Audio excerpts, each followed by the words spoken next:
Bom dia, é com muito prazer que eu convido hoje a professora doutora Maria Luísa Della Vecchia. Ela é uma veterinária. E por que que a gente vai conversar com ela? Porque começou a surgir uma demanda, uma conversa entre vocês que estão aqui com a gente no canal, falando de por que não apresentar como é o papel da homeopatia nos animais. Aí eu fui procurar entre as pessoas conhecidas e é claro que eu escolhi uma pessoa não só próxima, mas que tinha uma trajetória parecida. Vocês já sabem que a gente começou na alopatia, aspas, e fez uma carreira tradicional, e a homeopatia foi em paralelo e convivendo junto com isso. Com a professora Maria Luísa não foi diferente, ela foi professora da universidade, hoje aposentada, ela continua na pós-graduação, e ela também dá aula no Instituto Hahnemanniano, aqui no Rio de Janeiro, desde 2004. Então, professora, seja muito bem-vinda, e eu quero que você fale um pouco dessa trajetória e como é que surgiu a alopatia e depois a homeopatia veterinária na sua vida, e como que isso pode ajudar as pessoas ou os proprietários, digamos assim. Bom dia, Tânia. Bom dia a todos vocês que estão nos ouvindo. É uma alegria muito grande estar aqui e falando de um assunto que eu realmente amo, a homeopatia. Eu sou médica veterinária, como a Tânia já falou, e na faculdade nós não temos a formação de homeopatia. É uma pena, eu gostaria muito que os alunos estudassem homeopatia, porque eles também se interessam, principalmente quando eles observam os nossos resultados. Eu dei uma volta muito grande na minha vida, né? A homeopatia faz parte da minha história de vida. E eu, quando comecei a clinicando, logo assim nos meus primeiros anos de formada, né? Eu trabalhava com alopatia. E aí depois eu passei a trabalhar na universidade, mas não com clínica. Então, a minha trajetória teve que seguir, né? Eu tive que fazer mestrado e doutorado na área em que eu trabalhava, e depois de muito tempo, e eu querendo clinicar, voltar a clinicar, mas eu já tinha um outro olhar para a vida. Eu queria uma outra forma de clinicar, um outro jeito de olhar para o animal. E então, como eu já era homeopatizada, não é? Meus pais sempre gostaram de homeopatia, eu resolvi começar a estudar homeopatia. Porque eu também tinha que voltar a estudar clínica, né? A clínica evoluiu muito enquanto eu estava só me dedicando à pesquisa, ao mestrado e ao doutorado. Assim eu comecei do zero. E eu me encantei com a homeopatia, eu vi assim, um campo aberto de possibilidades, não só de satisfação pessoal, mas também de bem-estar animal e, consequentemente, uma tranquilidade maior para os seus responsáveis. Assim eu comecei trabalhando também na UF, de um cantinho para trabalhar lá no hospital, né? A UF é a minha casa, e foi muito duro naquela época, porque eu não tinha nenhum cliente, ninguém me indicava, todo mundo olhava assim e fazia uma carinha de riso, essas bolinhas, né? Mas, olha, trabalho de formiguinha, pouco a pouco, a, a propaganda, né? Boca a boca, deu certo. Um cliente foi falando para o outro foi falando para o outro. Então, naquele encontro de levar o animal no campo de São Bento ou na praia, eles iam divulgando o meu trabalho. O trabalho foi crescendo, crescendo aos poucos. Hoje eu tenho uma demanda muito grande. Mesmo agora, com a pandemia, que o hospital ainda não está funcionando totalmente, eu ainda dou assistência a esses clientes, ou eu vou à residência deles, ou eles me procuram na pet home, onde eu trabalho. E assim a gente vai continuando esse trabalho que ele é apaixonante, pelo menos para mim. E, Maria Luísa, eu queria te perguntar uma coisa.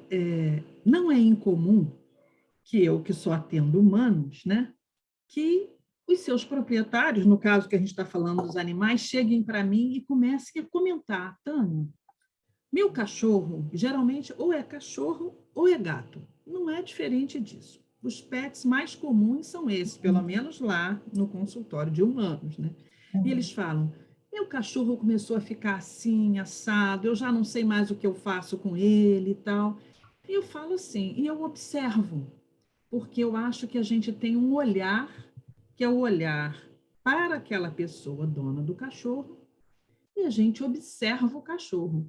E quando eles vão falando de como eles são, do que está acontecendo com a vida deles, e às vezes aconteceu algum fato na vida daquela pessoa, e eles observam que logo depois o cachorro começou a ter um comportamento XYZ, o seu não poderia ajudar. E eu queria que você falasse um pouco disso, assim, como é que é essa relação desses animais com seus proprietários? Eu falo sempre para eles, olha, tem um olhar do proprietário e tem o olhar do animal, né? Da forma com que a gente está olhando o animal. E eu queria que você falasse um pouco disso também. Pois é, né? O animal, ele é um ser, e é um ser senciente, né? Ele sente, ele participa, ele vive naquele ambiente. O meio ambiente dele, ele é o mesmo que o meio ambiente do seu responsável. Essa relação, ela é muito próxima. Então, a energia da nossa maneira de ser, nossa forma de adoecer, tudo isso fica ali naquele ambiente e o animal ele está inserido. Então, ele absorve tudo isso. Ele compreende muito mais do que nós pensamos. Ele sente quando nós estamos tristes. Ele fica alegre também quando nós estamos alegres. Ele tem toda uma vida sentimental também, ao seu jeito, mas tem. E então essa relação, um influencia o outro, não é? É muito interessante. Às vezes eu prescrevo um medicamento para um animal baseado na história clínica, no contexto que ele está inserido, e isso é muito comum. Aí o responsável olha e diz assim: nossa, mas é o mesmo remédio que eu tomo. Interessante. Eu não perguntei se era homeopatizado ou não, qual era o remédio que tomava, e na realidade, né? Por quê? Porque eu senti, através dessa conversa, o ambiente do próprio animal. E é muito interessante. A consulta homeopática, a minha consulta, eu não consigo fazer em menos do que 1 hora. A primeira vez eu levo 1 hora e meia por aí, então quando tem alguns exames para eu dar uma olhada, né? Aí eu demoro muito mais, porque o homeopata ele é um médico como outro qualquer, ele pede exames, ele examina, né? Ele faz o diagnóstico, o prognóstico, tudo da mesma forma, mas tem algo a mais, porque ele olha o animal, né, como um todo. Ele vê o ser, né, não a doença. A doença é uma consequência. Então, é o ser como um todo. É aquele organismo, aquele sistema que está inserido dentro de um contexto, dentro de um ambiente criado por nós humanos. É muito interessante você falar isso, porque é do mesmo jeito que a gente olha, ou seja, a doença ela aparece a partir de um desequilíbrio, que no caso da homeopatia a gente acha que é um desequilíbrio energético. E Sim, isso pode causar uma doença que pode evoluir ou involuir, enfim. E tem uma forma com que a gente reage às coisas à nossa volta. Isso vai gerando mais ou menos um padrão para aquela pessoa.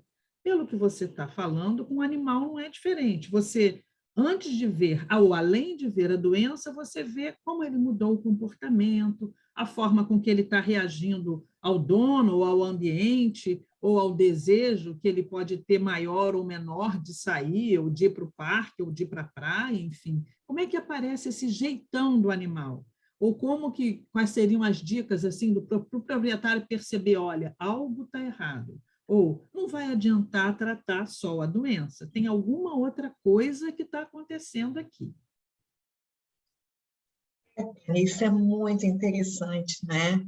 E eu acho bacana isso, que os veterinários da UF estão começando a perceber isso, né?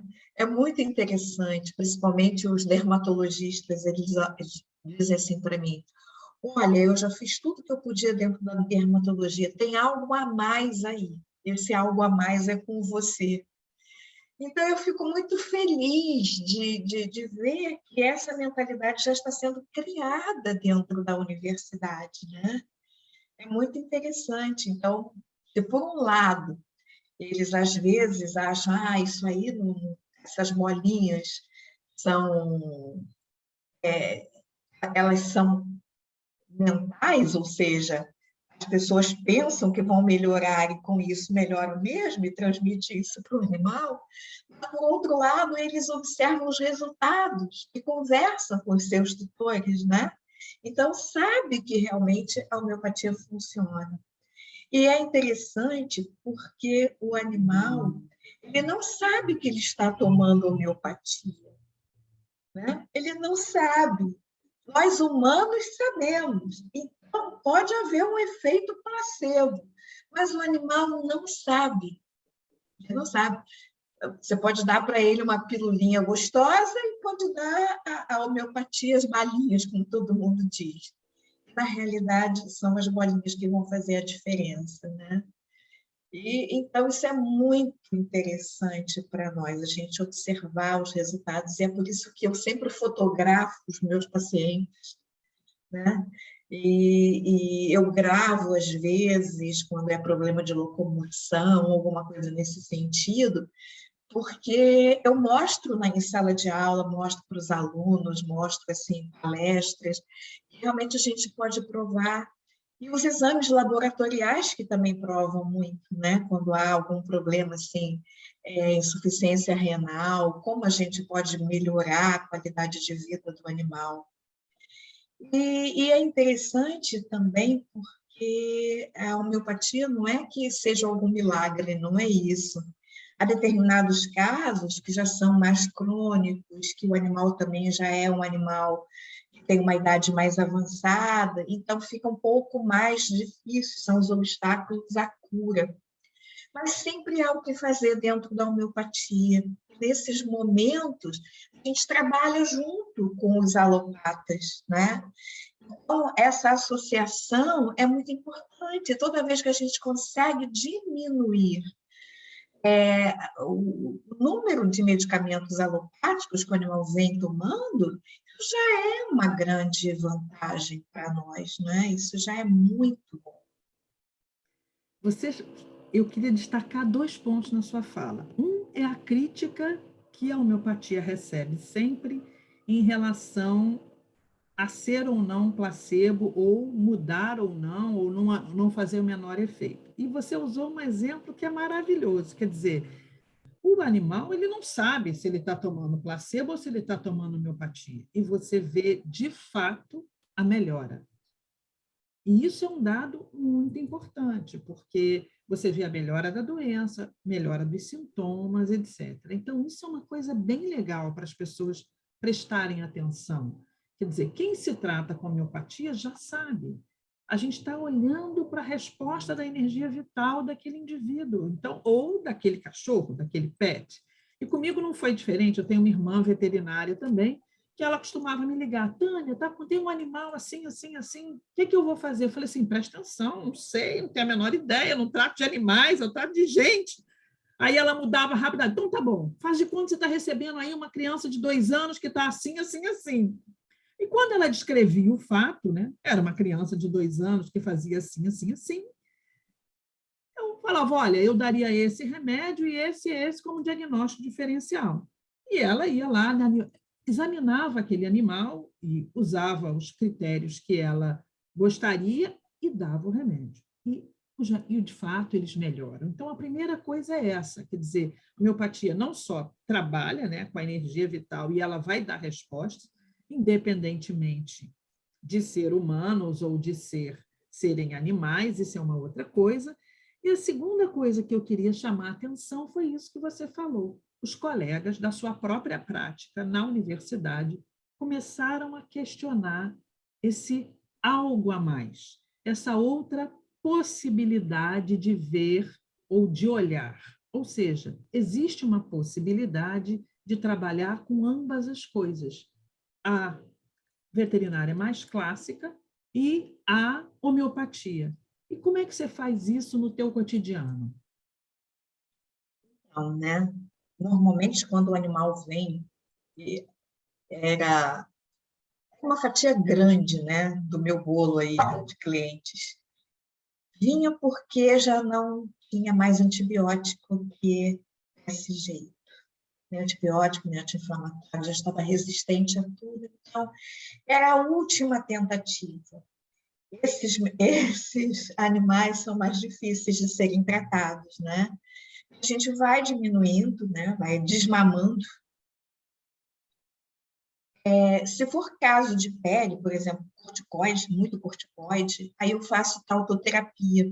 O que eu faço? Eu pego o próprio corticoide, mando levar para a farmácia daquele comprimidinho, faz um vidrão, que é homeopatia, né? Então, vou desmamando aos poucos e vou introduzindo os medicamentos puramente homeopáticos, né? Assim eu vou fazendo. E há animais que, muito embora venham cheios de medicamentos, antibióticos, por exemplo, que eu consigo também desmamar um antibiótico e já fazer a homeopatia nele. Eu tenho um caso muito interessante, né, que é o caso de um animal chamado Sirius Blue, que já não está mais conosco, já virou estrelinha, né? Esse animal foi um divisor de águas na homeopatia para mim, na UF.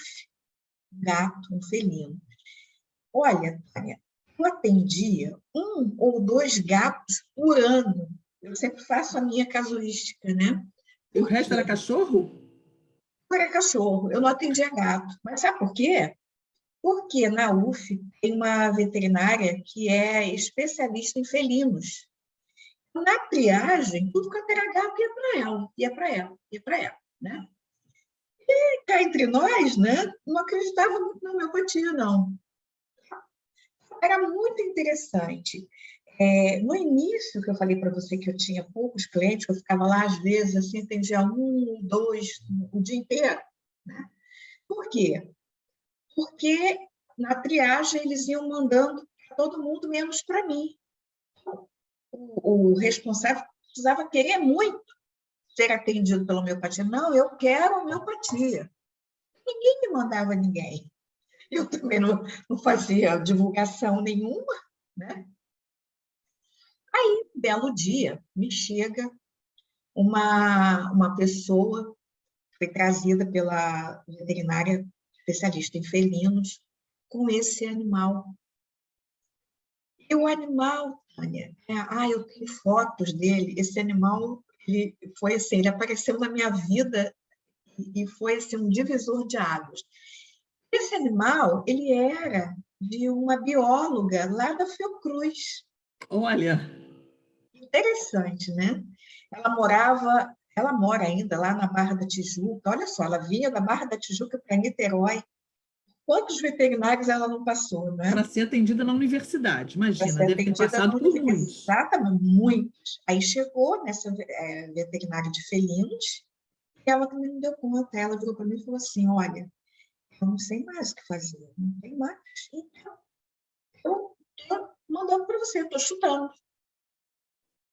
Quando eu cheguei, assim, que eu olhei para aquele animalzinho, sabe, com aquela secreção tão espessa através das narinas, sufocado, sem poder respirar, falei, meu Deus, o que está acontecendo?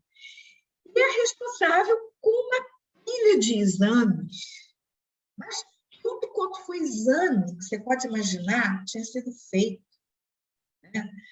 Ressonância magnética, tudo. Os veterinários trabalharam muito bem, eles fizeram tudo o que eles podiam fazer. Estava ali o queijo e a faca, eles só não sabiam partir. Mas para partir esse queijo, precisava do conhecimento da homeopatia, porque sem isso, eu olhei assim e falei, meu Deus, ato feito. Comecei a fazer a medicação para esse animal. 15 dias, o animal começou a respirar. A tutora já não sabia, assim, né? Nossa, o que é isso? Eu não dormia, eu tenho fotos, ela assim, com o olho roxo, fazendo nebulização no animal para ele poder respirar um pouco, né? Olha, esse animal ficou maravilhoso, ele chegou a ficar 1 ano e meio sem crise nenhuma, nenhuma. Sem secreção, sem nada, mas era muita secreção. Aquela secreção que se enrolava, assim, sabe? Uma coisa horrível. E ela ficou muito feliz. Ele morreu, não é? Mas não por esse problema, consequência do respiratório, não. Ele morreu com insuficiência renal, mas ele já vinha manifestando, né, alguns sintomas devido aos antibióticos e anti-inflamatórios que vinha tomando. Então, quando ele veio para mim, já estava ali nos exames algumas coisas, né? E ele passou a ser um cliente de renal e não da parte respiratória. Aí, quando os meus colegas viram o que aconteceu com esse gato, Tânia, não é possível, que milagre foi esse? O que foi que você fez? Falei, são umas bolinhas. A gotinha, né? A gotinha no oceano que fez isso. Sempre me dão esse exemplo da gotinha no oceano. A gotinha no oceano que fez isso. E a partir daí, começaram a aparecer gatos, todos os gatos vinham para mim.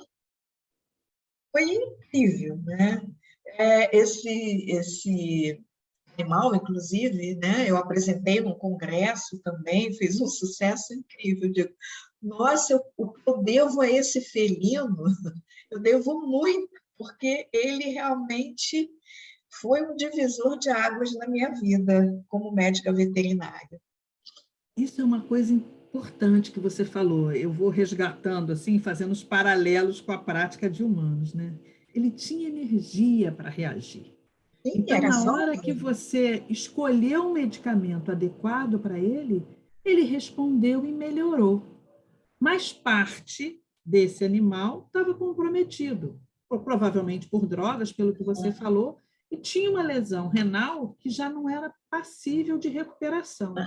Mas o bem-estar ou o lugar onde ele ficou permitiu que ele tivesse uma vida muito melhor até que ele fizesse, a gente aqui fala, fosse para o andar de cima, né? Fosse virar estrelinha, mas não exatamente. naquele sofrimento atroz. Quer dizer, quando tem uma energia disponível, reage.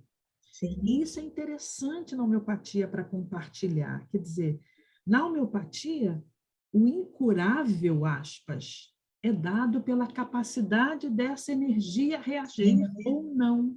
A priori, a gente não fala isso, né?